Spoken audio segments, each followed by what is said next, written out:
नमस्कार साथियों, AR nursing class में आपका फिर से स्वागत है। अपन पढ़ रहे थे अपना subject child health nursing paediatric जिसको अपन बोलते हैं, और अपन ने बात की थी लास्ट क्लासेस के अंदर अपनी क्लासिफिकेशन की, कौन कौन सी कार्डियक कंजेनाइटल डिसऑर्डर हैं जो अपने को देखने को मिलेंगे, जिसमें अपने 3 कंडीशन देखी, एसाइनोटिक, साइनोटिक और ऑब्स्ट्रक्टिव, और उनके भी अलग अलग अपने एग्जाम्पल देखी कौन कौन सी कंडीशन है। तो आज अपन बात करते हैं एसाइनोटिक की, जिसमें अपन देखेंगे उसका पहला example ASD, atrial septal defect. अपन बात करेंगे किसकी? एट्रियल सेप्टल डिफेक्ट की, जिसको अपन बोलते हैं ASD, जिसको अपन बोलते हैं शॉर्ट में बात करें तो अपन ASD, एट्रियल सेप्टल डिफेक्ट। ठीक है, देखो होता क्या एट्रियल सेप्टल डिफेक्ट कि जो यहाँ पे देखिए डिफेक्ट मिल रहा है A, मतलब A का मतलब यहाँ पे मालूम चल रहा है एट्रियल। आपको डिफेक्ट कहाँ देखने को मिलेगा? एट्रियल। जैसे बात करूँ मैं यहाँ पे 4 क्वाड्रेंट की, चैम्बर के हर्ट की, तो यहाँ पे आपका राइट एट्रियम या फिर आपका लेफ्ट एट्रियम, ये आपका राइट वेंट्रिकल और ये आपका लेफ्ट वेंट्रिकल। अपन बात करें एट्रियल सेप्टल डिफेक्ट की, मतलब सेप्टल डिफेक्ट आपको कहां देखने को मिलेगा? एट्रियल पे। तो ये जो आपकी एट्रियम है, एट्रियल सेप्टम में, इनके बीच में क्या होगा? यहाँ पे कनेक्शन हो रहा है, इनके बीच में क्या हो रही है? अबनॉर्मल ओपनिंग हो रही है। इनके बीच में क्या हो रही है? अबनॉर्मल ओपनिंग हो रही है। इनके बीच में अबनॉर्मल ओपनिंग हो रही है। इसको अपन क्या बोल रहे हैं? Atrial septal defect. हो सकता है ये ओपनिंग आपकी कहां पे हो? मिड में भी हो सकती है, बॉटम पे हो सकती है, या फिर टॉप में हो सकती है। ठीक है, इसके अकॉर्डिंग इसका क्या है? क्लासिफिकेशन अलग अलग इसके ओपनिंग के अकॉर्डिंग अपन इसका क्या दे दिए? नाम दे दिए। देखो आगे अपन बात करें, देखो यहां पे देखिए, तो ASD इज अबनॉर्मल ओपनिंग या फिर कम्युनिकेशन। ठीक है, ASD आपका क्या है? अबनॉर्मल ओपनिंग या फिर कम्युनिकेशन। अबनॉर्मल हो रहा है। ठीक है, यहाँ पे ओपनिंग क्या है? अब नॉर्मल। जैसे अपन बात करें फोरामेन ओवल की, तो यहाँ पे ओपनिंग हो गई थी, नॉर्मल कंडीशन थी, ब्लड क्या हो रहा था? सर्कुलेट होके सिस्टमेटिक सर्कुलेशन में जा रहा था। यहाँ पे क्या हो रहा है कि अब नॉर्मल हो रही, बेबी डिलीवर हो गया, फिर भी क्या है? वो ओपनिंग क्लोज नहीं हुई, तो ओपनिंग या फिर कम्युनिकेशन हो गया। किसके बीच में? आपका एट्रिया। किसके बीच में? एट्रिया की बात की थी। यहाँ पे कहाँ हो रहा था? ये जो आपका एट्रियम है, यहाँ पे क्या हो रही थी? अब नॉर्मल कनेक्शन हो रहा है बिटवीन, इसको बोल रहे हैं अपन एट्रियल सेप्टल डिफेक्ट। देखिए defect due internal intra atrial septal resulting, जिसकी वजह से होगा left to right shunting of blood. जिसकी वजह से क्या होगा? जो ब्लड कहां जाना था? राइट एट्रियम से लेफ्ट वेंट्रिकल में, या फिर लेफ्ट एट्रियम से कहां जा रहा था? ये आपके लेफ्ट वेंट्रिकल में। तो ब्लड अब कहां आने लग जाएगा? Left to right. क्योंकि आपने बात की थी क्लासिफिकेशन में कि एसाइनोटिक वाली जो कंडीशन है, ये कंडीशन कौन सी है आपकी? एसाइनोटिक वाली। कौन सी है? एसाइनोटिक वाली कंडीशन है, जिसके अंदर क्या हो रहा था? ब्लड शंट हो रहा था। किधर? Left to right. ब्लड किधर शंट हो रहा था? Left to right. तो यहाँ पे ब्लड किधर आना जाएगा? लेफ्ट की तरफ, लेफ्ट से राइट की तरफ शंट होगा। बात करें अपन इसकी परसेंटेज की, तो 9% ऑफ ऑल जितने भी कंजेनाइटल कार्डियक डिसऑर्डर है, उसका 9% आपको क्या देखने को मिलता है? ASD वाली प्रॉब्लम आपको वहां पे देखने को मिलती है। तो ये तो बात की अपन जनरल उसके इंट्रोडक्शन की, भाई ASD होता क्या है। तो जो एट्रियल है उसके सेप्टल में क्या हो जा रही है? अबनॉर्मल ओपनिंग हो रही है, फिर क्या हो रहा है? उसके बीच में कम्युनिकेशन हो रहा है, जिसको अपन बोल रहे हैं एट्रियल सेप्टल डिफेक्ट, और जिसकी वजह से ब्लड क्या होगा? लेफ्ट की से राइट की तरफ शंट होने लग जाएगा। देखो अपन बात करते हैं क्लासिफिकेशन की। देखो क्लासिफिकेशन में बात की यहाँ पे कि अपन बात करते हैं कि ओपनिंग कहाँ हो रही है? जो एट्रियल सेप्टम है, ओपनिंग कहाँ हो रही है? जो आपका एट्रियल सेप्टम है उसके बीच में हो रही है। ठीक है, जैसे यहाँ पे बात करें 4 क्वाड्रेंट की, तो ये देखिए है ना, यहाँ पे आपका राइट एट्रियम, यह आपका लेफ्ट एट्रियम, ये आपका राइट वेंट्रिकल और ये आपका लेफ्ट वेंट्रिकल। ठीक है, देखो यहाँ पे 3 तरह से ओपनिंग होती है। यहाँ पे क्या होती है? 3 तरह से ओपनिंग होती है। पहला आपका ओस्टियम सेकंडम। ठीक है, ओस्टियम सेकंडम। सेकंड आपका ओस्टियम प्रीमम, और उसके बाद में आपका थर्ड वन आपका ओस्टियम विनोसस ASD। ठीक है, तीनों ओपनिंग कहाँ पे हो रही है? इसी एट्रियम में हो रही है। तीनों ओपनिंग कहाँ हो रही है? ये जो एट्रियम है वहीं पे हो रही है। ठीक है ना? तो देखो यहाँ पे ostium secundum most common type of the ASD, ये सबसे ज्यादा आपको देखने को ये मिलेगी। सबसे ज्यादा आपको कौन सी मिलेगी? ये देखने को मिलेगी। ठीक है, इसको ओस्टियम सेकंडम मिलती है अगर ओपनिंग कहां पे हो रही है? मिड वाले पार्ट के अंदर। ठीक है, तो उसको बोलेंगे अपन ओस्टियम सेकंडम, कि एट्रियम जो है उनके बीच में अबनॉर्मल ओपनिंग हुई, और वो भी कहां पे हुई है? मिड वाले में। देखो यहाँ पे an abnormal opening middle of the atrial septum present. ठीक है, कि जो आपका एट्रियम सेप्टम है उसके अगर मिड वाले में पार्ट में अगर ओपनिंग हुई है, अबनॉर्मल ओपनिंग, उसको अपन बोलेंगे ओस्टियम सेकंडम, जो मोस्ट कॉमन है आपका। मोस्ट कॉमन टाइप सबसे ज्यादा ये देखने को मिलता है। ठीक है, सेकंड अपन बात करें ओस्टियम सेकंडम। ठीक है, कि अगर ओपनिंग यहाँ पे आपको कहां देखने मिलेगी? बॉटम वाले पार्ट में। ओपनिंग आपको कहां देखने को मिलेगी, बॉटम वाले अगर पार्ट में देखने को मिल रही है तो उसको अपन बोलेंगे ओस्टियम प्रीमम, ये आपका ओस्टियम प्रीमम, ठीक है। और थर्ड कंडीशन में बात करें ओस्टियम विनोसस, तो यहां पे आपको कहां देखने को मिलेगी, अपर वाले में। अगर यहां पे अगर टॉप पे अगर अबनॉर्मल ओपनिंग देखने को मिल रही है तो उसको बोलेंगे अपन ओस्टियम विनोसस, ठीक है, ओस्टियम विनोसस। ये आपका सेकंडम, ये आपका सेकंडम कहां मिल रही है, मिड वाले में। बॉटम पे मिली तो ओस्टियम प्रीमम और टॉप पे मिल रही तो विनोसस। विनोसस क्यों बोलते हैं कि ये अगर मिलता कहां पे, कि जो सुपीरियर और इंफीरियर वेना के आ रही है, जो वेन आ रही है सुपीरियर और इंफीरियर वेना के उनके नियर पे मिलता है, इस चीज को बोला है टॉप वाले को ओस्टियम विनोसस, उसको क्या बोला है, ओस्टियम विनोसस बोला है, ठीक है। तो क्लासिफिकेशन में देखें तो एएसडी का कितने तरह का हो गया, 3 तरह का हो गया। और 3 तरह का नाम इसका क्यों दिया है कि इसकी ओपनिंग के आधार में, जो ओपनर ओपनिंग की जो पोजीशन है उसके आधार पर इसको क्या दिया है, क्लासिफाई किया है। तो ostium secundum most common type है एएसडी का, और ये कहां देखने को मिलेगा, मिड वाले पार्ट के अंदर, एट्रियल के मिड वाले सेप्टम पे अबनॉर्मल ओपनिंग हुई तो उसको बोलेंगे अपन ओस्टियम सेकंडम। अगर बॉटम वाले पे हुई है तो आपका क्या होगा, ओस्टियम प्रीमम, और टॉप पे हुई तो ओस्टियम विनोसस, क्योंकि यहाँ पे सुपीरियर और इंफीरियर वेना के वो होती है, उसकी नियरेस्ट यहाँ पे क्या होती है, अबनॉर्मल ओपनिंग होती है। तो ये बात हुई किसकी, क्लासिफिकेशन ऑफ एएसडी की। देखो आगे अपन बात करते हैं कि कौन कौन से एटियोलॉजिकल जो फैक्टर हैं जो इसको क्या कर सकते हैं, एटियोलॉजिकल फैक्टर है वो क्या कर रहे हैं, यहाँ पे कोज कर रहे हैं, कंडीशन कोज करने वाले हैं। देखो यहाँ पे मैंने क्लासिफिकेशन या कंजेनाइटल जो कार्डियक डिसऑर्डर उसमें भी देखा था। तो देखो यहाँ पे पहला आपका एग्जैक्ट एटियोलॉजी जो 90% क्या होती है, यहाँ पे अननोन होती है, कि जो अपन बात करें एग्जैक्ट एटियोलॉजी कौन कौन सी हो सकती है, वो क्या होती है, 90% अननोन होती है। तो देखो यहाँ पे और कौन कौन सी कंडीशन जो ये प्रॉब्लम क्रिएट कर सकती है, कि हेरिडिटी हो सकता है, ठीक है, कि एक हेरिडिटी डिसऑर्डर हो सकता है कि पहले तो किसी को हो उसकी वजह से, या फिर कंसेंजेनियस मैरिज की जो ब्लड रिलेशन में वो आपस में क्या कर रहे हैं, रिलेशन कर रखे हैं, शादी हो कर रखी है कि घर में किसी से शादी की और उसमें ये प्रॉब्लम देखने को मिली। या फिर हो सकता है जेनेटिक डिसऑर्डर या फिर क्रोमोसोमल अबनॉर्मल एब्रिएशन हो, कि जो क्रोमोसोमल स्ट्रक्चर है उसके अंदर क्या हो, डिफरेंस देखने को मिल रहा हो, वो स्ट्रक्चर पूरी तरीके से मैच्योर नहीं हो, या फिर जेनेटिक डिसऑर्डर एक कंडीशन हो गई जिसमें अपन स्पेशली बात करें ट्राइसोमी हो सकती है 21 क्रोमोसोम की, या फिर टर्नर सिंड्रोम है, ये भी क्या कर सकते हैं, स्ट्रक्चरल डिसफंक्शन कर सकते हैं, या फिर मालफॉर्मेशन आपको देखने को कब, आफ्टर बर्थ, या फिर टेरेट्रोजेनिक ड्रग एक एंटीबायोटिक या फिर थैलोमाइड स्पेशली इसकी अपन बात करें, ये क्या करते हैं आफ्टर जब बेबी डिलीवर हो जाता है तब इनके जो स्ट्रक्चरल माल फंक्शन है या माल फॉर्मेशन है वो देखने को मिलती है, ठीक है। प्रेगनेंसी के टाइम पे अगर मदर है वो ज्यादा यूज कर रही है तो उसका जो साइड इफेक्ट है जब बेबी डिलीवर हो जाएगा तब आपको देखने को मिलेगा कि जो स्ट्रक्चरल माल फंक्शन है वो वहां पे क्या मिलेगा, आपको डेवलप मिलेगा, ठीक है। या फिर बात करें कि जो माँ है वो क्या कर रही है, अल्कोहल इंटेक कर रही है, माँ क्या कर रही है, अल्कोहल इंटेक कर रही है ज्यादा कब, प्रेगनेंसी के टाइम। या फिर साथ में क्या हो रहा है, यहाँ पे इरेडिएशन हो रहा है first trimester of the pregnancy, pregnancy के टाइम पे आपने क्या कर लिया हो, ज्यादा रेडिएशन एक्सपोज किया हो, ज्यादा रेडिएशन में आपके संपर्क में आए हो, उसकी वजह से भी ये प्रॉब्लम देखने को मिल सकती है। अगर कब, फर्स्ट ट्राइमेस्टर में, है ना, फर्स्ट ट्राइमेस्टर में आप क्या कर रहे हो, रेडिएशन संपर्क में ज्यादा है, ठीक है।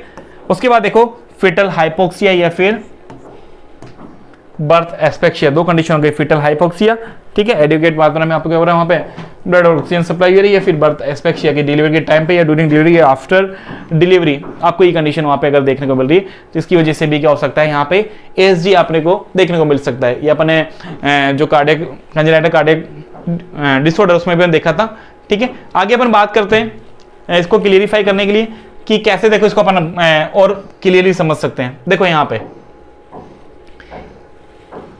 ठीक है, बॉडी से जो ब्लड आ रहा है ना, वो कौन लेके आ रही है, आपकी इन्फीरियर वेना का हुआ, ठीक है, सुपीरियर वेना का हुआ, इन्फीरियर वेना का क्या लेके आ रही है, ब्लड लेके आ रही है। जो ब्लड को कहां डाल रही है, आपके राइट एट्रियम में, कहां डाल रही है, आपके राइट एट्रियम में। ब्लड कहां लगे छोड़ा, राइट एट्रियम में। राइट एट्रियम से ब्लड कहां जाएगा, राइट वेंट्रिकल्स, ब्लड कहां जाएगा, राइट वेंट्रिकल्स। और ये राइट वेंट्रिकल से ब्लड आपका कहां चले जाएगा, पल्मोनरी आर्टरी के अंदर। ब्लड कहां चले जाएगा, आपके पल्मोनरी आर्टरी के अंदर ब्लड चलेगा। अब ये ब्लड यहाँ पे क्या होगा, पल्मोनरी आर्टरी से कहां जाएगा, लंग्स के अंदर। ब्लड कहां जाएगा, पल्मोनरी आर्टरी से लंग्स के अंदर जाएगा। लंग्स किसको क्या करेगा, प्यूरिफाई करेगा, ब्लड को कहां पहुंचा देगा, कि लंग्स से ही ब्लड कहां चले जाएगा, आपके पल्मोनरी वेल के अंदर।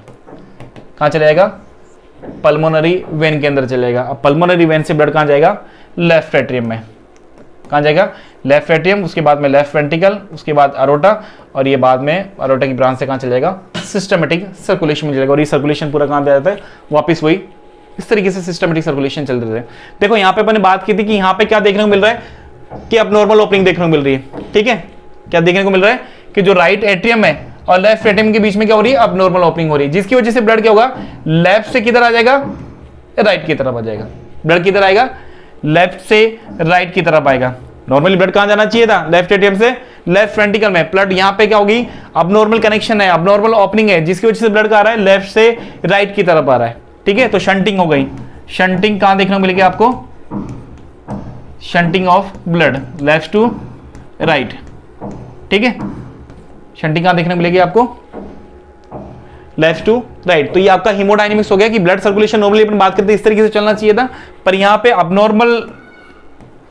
अबनॉर्मलिटी की वजह से या फिर अबनॉर्मल कनेक्शन की वजह से ये जो स्ट्रक्चर अपने को माल फॉर्मेशन देखने को मिला, जिसकी वजह से क्या हुआ, ओपनिंग हो गई लेफ्ट एट्रियम और राइट एट्रियम के बीच में। ये मिड में हुई है, टॉप में हुई है, फिर बॉटम में हुई है, कहीं भी हो सकती है, पर अपन बात करें हीमोडायनेमिक्स की, तो जिस ओपनिंग की वजह से ब्लड का आएगा, इस लेफ्ट साइड से किधर आने लग जाएगा, अपन राइट के अंदर आना जाएगा, जिसको बोल रहे हैं shunting, left to right shunt. Blood किधर हो रहा है, लेफ्ट से राइट की तरफ शंट हो रहा है। देखो आगे और क्लियरली अपन करते हैं, पैथोफिजियोलॉजी के अंदर बात करें तो देखो पैथोफिजियोलॉजी में होता क्या है कि बात कर रहे हैं अपन फोर्थ चेंबर की अपन बात करते हैं। ब्लड का आ रहा था लेफ्ट टू राइट की तरफ आ रहा था, ब्लड का आ रहा था लेफ्ट से राइट की तरफ आ रहा था। देखिए यहाँ पे कि अपना फोर्थ क्वाड्रेंट है ना, और यहाँ पे ब्लड किधर आ रहा है, लेफ्ट से राइट की तरफ आ रहा है एट्रियम में। ठीक है, अब जिसकी वजह से क्या होगा, देखो इंक्रीज लेफ्ट एट्रियल प्रेशर, जो लेफ्ट एट्रियल प्रेशर वहां पे क्या हो गया, इंक्रीज हो गया, क्योंकि यहाँ पे क्या है, ऑक्सीजनेटेड ब्लड है, यहाँ पे क्या है, ऑक्सीजनेटेड ब्लड है। अभी ऑक्सीजनेटेड ब्लड कहां जा रहा है आपका, लेफ्ट टू राइट। शंटिंग किधर हो रही है, left to right. Left to right क्या हो रही है, शंट हो रही है, जिसकी वजह से होगा बर्डन किधर आएगा, राइट साइड के ऊपर आएगा, क्योंकि यहाँ पे सुपीरियर वेना को भी ब्लड लेके आ रही है। ठीक है, शंटो के ब्लड भी इधर आ रहा है, तो सारा बर्डन किसके ऊपर आ गया, आपके राइट एट्रियम के तरफ बर्डन क्या आ जाएगा, ज्यादा हो जाएगा। ठीक है, right side of the heart की तरफ बर्डन क्या हो गया, यहाँ पे ज्यादा हो गया, जिसकी वजह से क्या होगा, यहाँ पे pulmonary increase pulmonary blood flow, क्योंकि ब्लड कहां जाना चाहिए था आपके, राइट एट्रियम से राइट वेंट्रिकल, राइट वेंट्रिकल से कहां जाएगा, पल्मोनरी ट्रंक में, जो पल्मोनरी आर्टरीज वगैरह है उनके अंदर ब्लड जा रहा है। तो यहाँ पे जो प्रेशर होगा, ब्लड फ्लो सबसे ज्यादा किधर होगा, पल्मोनरी की तरफ ब्लड फ्लो बढ़ जाएगा, क्योंकि ब्लड किधर इधर से भी आ रहा है और ऊपर से भी ब्लड आ रहा है, तो प्रेशर सारा किधर आ गया, अब पल्मोनरी ब्लड फ्लो यहाँ पे क्या हो जाएगा, इंक्रीज हो जाएगा। अब देखो जिसकी वजह से क्या होगा कि इन प्रेशर की वजह से पल्मोनरी आपकी क्या हो जाएगी, स्टेनोसिस। पल्मोनरी यहाँ पे क्या होगा, पल्मोनरी यहाँ पे आपकी नैरो होने लग जाएगी, पल्मोनरी नैरो होगी, और साथ में आपको पल्मोनरी हाइपरटेंशन क्या देखने को मिलेगा, पल्मोनरी हाइपरटेंशन भी यहाँ पे कंडीशन आपको देखने को मिलेगी, क्योंकि यहाँ पे ब्लड का प्रेशर बढ़ रहा है। ठीक है, क्योंकि एट्रियम में ब्लड ऑलरेडी था, इधर से ऑक्सीजन जो वाला सैचुरेशन ब्लड वो भी पहुंच गया, शंटों के प्रेशर किसके ऊपर आया, राइट साइड हार्ट की तरफ आ गया, जिसकी वजह से क्या हुई, पल्मोनरी पे ब्लड फ्लो बढ़ गया और पल्मोनरी स्टेनोसिस हो गया, पल्मोनरी हाइपरटेंशन हो जाएगा, ब्लड भी क्या करेगा यहाँ पे एक्स्ट्रा फोर्स लगाएगा। ठीक है, अब ये कंडीशन क्या करेगी, राइट वेंट्रिकुलर हाइपरट्रोफी, ये कंडीशन क्या कर देगी, राइट वेंट्रिकुलर, क्योंकि यहाँ से ब्लड आ रहा है, यहाँ से क्या हो रहा है आपका, ब्लड आ रहा है, यहाँ से ब्लड आ ही रहा है, ब्लड आने के बाद में देखो यहाँ पे क्या हो रहा है, इधर ब्लड आ रहा है, प्रेशर किधर है, राइट वेंट्रिकल पे ब्लड आ रहा है, इधर पल्मोनरी आपकी क्या हो गई, स्टेनोसिस हो गई, नैरो हो रही है, और पल्मोनरी क्या हो रहा है, हाइपरटेंशन हो रहा है। तो यहाँ पे क्या हो जाएगी, राइट वेंट्रिकुलर हाइपरट्रोफी, यहाँ पे क्या होगी कंडीशन, राइट वेंट्रिकुलर हाइपरट्रोफी वाली कंडीशन क्रिएट होगी, जिसकी होगा इंक्रीज एट्रियल प्रेशर। ठीक है, कि जो ये राइट एट्रियल है इसका प्रेशर यहाँ पे क्या हो जाएगा, बढ़ जाएगा, यहाँ पे क्या हो जाएगा, इसका प्रेशर बढ़ जाएगा, राइट एट्रियल प्रेशर यहाँ पे क्या हो जाएगा, बढ़ जाएगा। ठीक है, जैसे राइट एट्रियल प्रेशर बढ़ेगा तो राइट टू लेफ्ट शंट, ठीक है, ब्लड किधर आएगा, वापस से इधर बैक की तरफ होगा, क्योंकि शंटिंग पहले किधर होती है, लेफ्ट टू राइट होती है, शंटिंग किधर होगी, क्योंकि यहाँ पे प्रेशर बढ़ गया तो ब्लड किधर आने जाएगा, राइट टू लेफ्ट आने लग जाएगा। और ये कंडीशन क्या क्रिएट करेगी आपको, साइनोसिस। ये कंडीशन क्या क्रिएट करेगी, साइनोसिस। कंडीशन कौन सी है, एसाइनोटिक है, क्योंकि एसाइनोटिक क्यों बोला, ब्लड किधर शंट हो रहा है, लेफ्ट टू राइट, पर ये राइट वेंट्रिकुलर प्रेशर की वजह से राइट साइड में हटके जो प्रेशर बढ़ा और राइट पल्मोनरी आर्टरी स्टेनोसिस हुआ, पल्मोनरी हाइपरटेंशन को, जिसकी वजह से प्रेशर किधर आ रहा है, राइट वेंट्रिकुलर हाइपरट्रोफी होगी, और सारा प्रेशर किसके ऊपर आ जाएगा, आपके राइट एट्रियम की तरफ आ जाएगा, राइट एट्रियल प्रेशर बढ़ेगा, जिसकी वजह से ब्लड वापस किधर आ जाएगा, लेफ्ट साइड में होगा, मतलब ब्लड यहाँ पे क्या हो गया, मिक्सिंग हो गई। अब जो ब्लड सर्कुलेशन में जाएगा, जिसमें के अंदर ब्लड तो पूरा जा रहा है, पर यहाँ पे ऑक्सीजन जो कंटेन है, जितना सिस्टमेटिक सर्कुलेशन को चाहिए वो प्रॉपर नहीं मिल रहा है, जिसकी वजह से कंडीशन क्या देखने को मिलेगी अपने को, यहाँ पे साइनोसिस वाली कंडीशन देखने को मिलेगी। ठीक है, तो ब्लड किधर हो गया, यहाँ पे ब्लड मिक्स हो गया, और बॉडी में जो सर्कुलेट ब्लड हुआ वो कौन सा गया, यहाँ पे मिक्स ब्लड गया, जो कंडीशन कौन सी मिलेगी, साइनोसिस। आगे देखो अपन बात करते हैं कि इस चेंजेस की वजह से क्या क्या अपने को वहाँ पे क्लिनिकल मैनिफेस्टेशन या साइन सिम्टम अपने को देखने को मिलेंगे। देखो यहाँ पे कंडीशन कौन कौन सी देखने को मिलेगी। पहला आपको क्या होगा कि जो अपना ऑस्टियम सेकेंडम है या फिर साइनस विनोसस है, ठीक है, एएसडी जो कंडीशन आपने देखी उसमें जो क्लिनिकल मैनिफेस्टेशन वहां पे क्या होंगे, एसिम्प्टोमेटिक होंगे। ये क्या होंगे, एसिम्प्टोमेटिक वाली कंडीशन है। ऑस्टियम सेकेंडम और साइनस विनोसस एएसडीआर क्या है, एसिम्प्टोमेटिक कंडीशन है, इनके सिम्टम्स वहां पे इजीली सीन नहीं होंगे। उसके अलावा अपन बात करें नेक्स्ट अदर की, तो उसमें देखो कौन कौन सी कंडीशन देखने को मिलेगी। पहले आपको देखने को मिलेगा चेस्ट इन्फेक्शन। क्यों मिलेगा, क्योंकि यहाँ पे क्या हो रहा है, एक्स्ट्रा एफर्ट लगाना पड़ रहा है, पूरी तरीके से ऑक्सीजन नहीं मिल रहा है बॉडी को, जिसकी वजह से क्या होगा, लंग्स पे भी एक्स्ट्रा एफर्ट लगेगा और यहाँ पे क्या देखने को मिलेगा, चेस्ट इन्फेक्शन आपको देखने को मिलेगा, क्योंकि ब्लड को भी क्या चाहिए, ऑक्सीजन चाहिए और लंग्स भी यहाँ पे पूरी तरीके से वर्क नहीं करे, तो उसके भी क्या आ रहा है, ऑक्सीजन की कमी आ रही है, तो यहाँ पे क्या मिलेगा, चेस्ट इन्फेक्शन। ठीक है, उसके बाद डिस्निया, ठीक है, कि बॉडी में जो बॉडी में ब्लड सर्कुलेट हुआ उसको क्या चाहिए, प्रॉपर ऑक्सीजन भी चाहिए, क्योंकि डिमांड है वहां पे, डिमांड पूरी नहीं हो पा रही, तो कंडीशन क्या देखने को मिलेगी, यहाँ पे एक्स्ट्रा एफर्ट लगेगा और डिस्निया वाली कंडीशन देखने को मिलेगी। सेकंड कंडीशन बात करें तो इजी फैटिजिबिलिटी, क्योंकि इस एक्स्ट्रा एफर्ट की वजह से वहां पे जो फैटिजिबिलिटी मिलेगी वो यहाँ पे क्या मिलेगी, इजीली सीन होगी, जो बहुत थकावट वगैरह है जो सारी क्या होगी वहां पे इजीली सीन होगी, तो इजी फैटिजिबिलिटी। ठीक है, उसके बाद डिस्निया वाली कंडीशन हो रही है, एक्स्ट्रा एफर्ट लग रहा है, ठीक है, ब्लड एक्स्ट्रा एफर्ट लगा रहा है, तो इसकी वजह से क्या होगा, अपने का जो चेस्ट है वो बल्जिंग करेगा, बल्जिंग ऑफ चेस्ट, क्योंकि डिस्निया वाली कंडीशन यहाँ पे प्रेजेंट है, एक्स्ट्रा फोर्स लग रहा है तो एक्टिविटी बढ़ेगी, तो बल्जिंग ऑफ द चेस्ट। उसके बाद और कंडीशन में देखें तो देखो पूरी तरीके से ब्लड पूरा सर्कुलेट हो रहा है बॉडी में, वहां पे न्यूट्रिएंट पूरा नहीं पहुंच रहे, जिसकी वजह से क्या होगा, जो ग्रोथ है बेबी की वो भी क्या हो जाएगी, यहाँ पे पुअर हो जाएगी। ठीक है, पुअर वेट गेन, जो वेट बढ़ना चाहिए था वो भी यहाँ पे क्या होगा, पुअर होगा। ठीक है, पुअर वेट गेन होगा।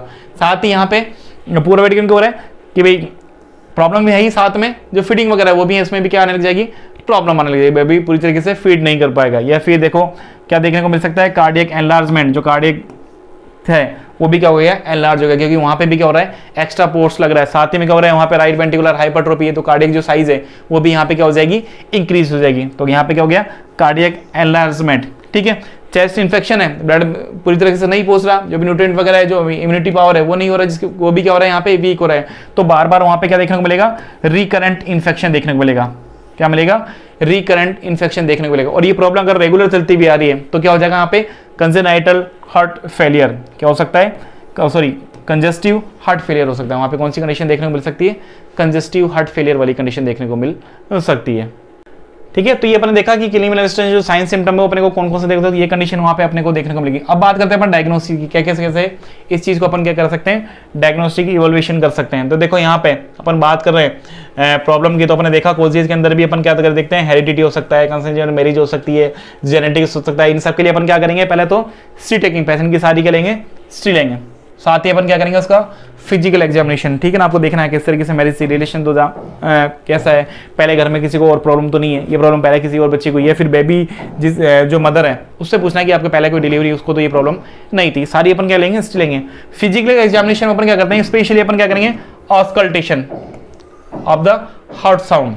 ठीक है, क्योंकि वहां पे क्या हो रहा है, चेस्ट इनलार्जमेंट हो रहा है, इंफेक्शन हो रहा है, डिस्निया वाली कंडीशन देखने को मिल रही है, तो जैसे अपन ऑस्कल्टेशन करेंगे तो अबनॉर्मल हार्ट साउंड जो होंगे अपने को क्या सुनाई देंगे, अबनॉर्मल। वहां पे क्या लग रहा है, एक्स्ट्रा फोर्स लग रहा है, जो साउंड कैसे मिलेंगे, यहाँ पे अबनॉर्मल साउंड देखने को मिलेंगे। उसकी बाद अपन बात करें, साथ में अपन क्या करेंगे, चेस्ट एक्सरे।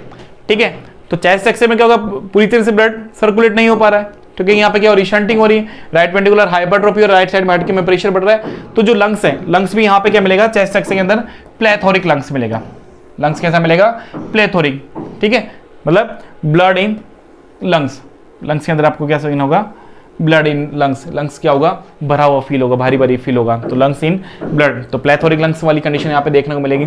ठीक है, साथ ही अपन क्या करेंगे, ईसीजी, तो अपन बोल रहे थे कि राइट साइड के अंदर हट के क्या हो रहा है, प्रेशर बढ़ रहा है, प्रेशर क्या हो रहा है, यहाँ पे इंक्रीज हो रहा है, तो राइट वेंट्रिकुलर हाइपरट्रोफी देखने को मिलेगी, साथ ही राइट एक्सिस डेविएशन भी वहां पे आपको देखने को मिलेगा। ये किसमें अपन देखेंगे, ईसीजी के अंदर। तो अब पहले आपको क्या करना है, हिस्ट्री देखनी है, उसके बाद फिजिकल एग्जामिनेशन में स्पेशली अपन क्या करना है, ऑस्कल्टेशन करके देखना है, जो हार्ट साउंड यहाँ पे क्या आएंगे, अब नॉर्मल आएंगे। उसी के साथ में चेस्ट एक्सरे अपन करेंगे तो लंग्स क्या होगा, प्लेथोरिक लंग्स आपको सीन होगा, मतलब ऐसा लगेगा वहां के अंदर ब्लड भरा हुआ है। ठीक है, प्लेथोरिंग जिसको बोलते हैं ब्लड इन लंग्स। और साथ में अपने ईसीजी करेंगे तो मैंने बोला था कि राइट साइड में के ऊपर प्रेशर ज्यादा बढ़ रहा है क्योंकि ब्लड क्या हो रहा है, शंट होके आ रहा है, तो वहां पे क्या मिलेगा, राइट वेंट्रिकुलर हाइपरट्रोफी, और साथ ही में राइट एक्सी डेविएशन भी वहां पे कंडीशन आपको देखने को मिलेगी। तो ये अपन क्या करेंगे, डायग्नोस्टिक इवैल्यूएशन करेंगे कंडीशन को आइडेंटिफाई करने के लिए, ठीक है। उसके बाद अपन क्या देखते हैं, इसका मैनेजमेंट। उसके बाद अपन देखते हैं मैनेजमेंट। देखो मैनेजमेंट के अंदर क्या करना है, मेडिकल मैनेजमेंट आपको नहीं करना है क्योंकि यहाँ पे क्या हो रही है, अब नॉर्मल ओपनिंग हो रही है, यहाँ पे क्या हो रहा है, अब नॉर्मल ओपनिंग हो रही है, तो अपन यहाँ पे मेडिकल मैनेजमेंट नहीं करेंगे। स्पेशली अपन क्या करेंगे, सर्जिकल मैनेजमेंट। अपन क्या करेंगे यहाँ पे, सर्जिकल मैनेजमेंट। सर्जिकल मैनेजमेंट भी क्या करेंगे, जो अबनॉर्मल ओपनिंग हुई थी, ठीक है ना, कि जो अबनॉर्मल ओपनिंग हुई थी एट्रियल सेप्टम के बीच में, है ना, बॉटम पे हुई हो, मिड पे हुई हो या फिर टॉप पे हुई हो, है ना, उस अबनॉर्मल ओपनिंग को अपन क्या करेंगे, क्लोज करेंगे। तो देखो यहाँ पे surgical closure of the defect या फिर रिपेयरिंग ऑफ द डिफेक्ट, कि सर्जिकल क्लोजर कर दिया आपने डिफेक्ट का, या फिर क्या कर दिया, उसको डिफेक्ट को रिपेयर कर दिया। कंडीशन डिपेंड करती है कि रिपेयर आपको डिफेक्ट आपका कितना है, ज्यादा बड़ा है या फिर छोटा है, मिड में क्या सब ये, तो अपन क्या करें, उसका सर्जिकल करेक्शन कर रहे हैं या फिर उसको क्या करें, रिपेयर कर रहे हैं। और ये कब करते हैं, 2 to 5 ईयर ऑफ एज। कब करें अपन, 2 to 5 ईयर ऑफ एज। ये बात करें अपन प्री स्कूल चिल्ड्रन, कंडीशन हो गई कौन सी, प्री स्कूल चिल्ड्रन वाली जो एज है, उस एज के अंदर अपन इस सर्जरी को परफॉर्म करते हैं। देखो करते क्या है इसमें कि पेरिकार्डल जो पैचेस होते हैं उसके द्वारा इसको क्या कर जाता है, रिपेयर कर दिया जाता है। और ये जो सर्जरी करते हैं, ये कौन सी सर्जरी करते हैं अपन, ओपन हार्ट सर्जरी। कैसे करेंगे, open heart surgery, open heart surgery करते हैं। कैसे सर्जरी करेंगे, ओपन हार्ट सर्जरी यहाँ पे करेंगे, ठीक है। तो सर्जिकल करेक्शन में अपन क्या करना है कि हार्ट, ओपन हार्ट सर्जरी के अंदर जो ओपनिंग थी उसको अपन ने क्या कर दिया, क्लोज कर दिया, या फिर उसको रिपेयर कर दिया। कर कब रहे हैं यहाँ पे 2 to 5 ईयर्स, जिसको अपन बोल रहे हैं प्री स्कूल चिल्ड्रन जो एज है, उस एज के अंदर अपन सर्जरी को क्या करते हैं, परफॉर्म करते हैं, ठीक है। इसके साथ ही अपन बात करें कि जो प्रॉब्लम हुई है उस प्रॉब्लम में कौन कौन सी जो कॉम्प्लिकेशन है वो आपको देखने को मिल सकते हैं कि आफ्टर रिपेयर के बाद में या फिर पहले। तो देखो कॉम्प्लिकेशन में बात करें, इनइफेक्टिव एंडोकार्डाइटिस, ठीक है, क्योंकि यहाँ पे ब्लड सर्कुलेशन डिफेक्ट हो रहा है, बॉडी में साइनोसिस वाली कंडीशन देखने को मिल सकती है। तो जो एंडोकार्डियम लेयर है वहाँ पे भी क्या मिलेगा आपको, इनफेक्टिव मिलेगी, इन्फेक्टिव कंडीशन एंडोकार्डाइटिस वहां पे आपको देखने को मिलेगा। एक कॉम्प्लिकेशन आपका ये हो गया। ग्रोथ रिटार्डेशन, क्योंकि बोल रहे हैं वहां पे सर्कुलेशन, सिस्टमेटिक सर्कुलेशन क्या हो रहा है, डिस्टर्ब हो रहा है, ब्लड मिक्स होकर बॉडी के अंदर सर्कुलेट हो रहा है, तो जो ग्रोथ होनी थी बेबी की वो भी ग्रोथ क्या होगी, प्रॉपर नहीं होगी, रिटार्ड होगी, तो ग्रोथ रिटार्डेशन हो सकता है। एक्स्ट्रा फट लग रहा है, फीडिंग प्रॉब्लम आने लग जाएगी, फैटिजिबिलिटी वहां पे देखने को मिली, तो ये सारी चीजें क्या करेगी, ग्रोथ रिटार्डेशन को क्रिएट करेगी। या फिर क्या हो सकता है, पल्मोनरी एट्रियल हाइपरटेंशन, क्योंकि यहाँ पे प्रेशर किसके ऊपर आ रहा था, ब्लड फ्लो किधर हो रहा था, पल्मोनरी आर्टरी पे, जिसकी वजह से ये क्या हो रही थी, स्टेनोसिस हो रही थी। साथ ही में यहाँ पे क्या हो रहा था, पल्मोनरी हाइपरटेंशन वाली कंडीशन देखने को मिल रही थी, पल्मोनरी हाइपरटेंशन वाली कंडीशन देखने को मिल रही थी, जिसकी वजह से क्या हो सकता है, पल्मोनरी एट्रियल हाइपरटेंशन हो सकता है। ठीक है, ये तो बात हुई। उसके बाद अपन बात करें तो post operative complication after repair, कि आफ्टर रिपेयर के बाद में पोस्ट ऑपरेटिव कॉम्प्लिकेशन भी देखने को मिल सकते हैं। हो सकता है रिकरेंट इन्फेक्शन हो जाए, सर्जिकल रिक्रिएशन, कुछ भी यहाँ पे कब में देखने को मिलेगा, जब आप ऑपरेट कर दोगे, जब उसको रिपेयर कर दोगे, तब वहाँ पे अबनॉर्मलिटीज या फिर जो कॉम्प्लिकेशन है वो आपको देखने को मिल सकते हैं। ठीक है, मेनली जो कॉम्प्लिकेशन है आपका इनफेक्टिव एंडोकार्डाइटिस या फिर ग्रोथ रिटार्डेशन या फिर आपका पल्मोनरी एट्रियल हाइपरटेंशन, ये कब देखने को मिलेगा, जब आपने रिपेयर नहीं किया तब ये कंडीशन में आपको देखने को मिल सकता है। बाकी जब जैसे आप रिपेयर करें तो हो सकता है वहाँ पे आपको कॉम्प्लिकेशन देखने को मिल जाए। तो ये आपका एट्रियल सेप्टल डिफेक्ट जिसमें आपने देखा था एसाइनोटिक वाली कंडीशन का फर्स्ट टाइप आपका कंप्लीट हो गया।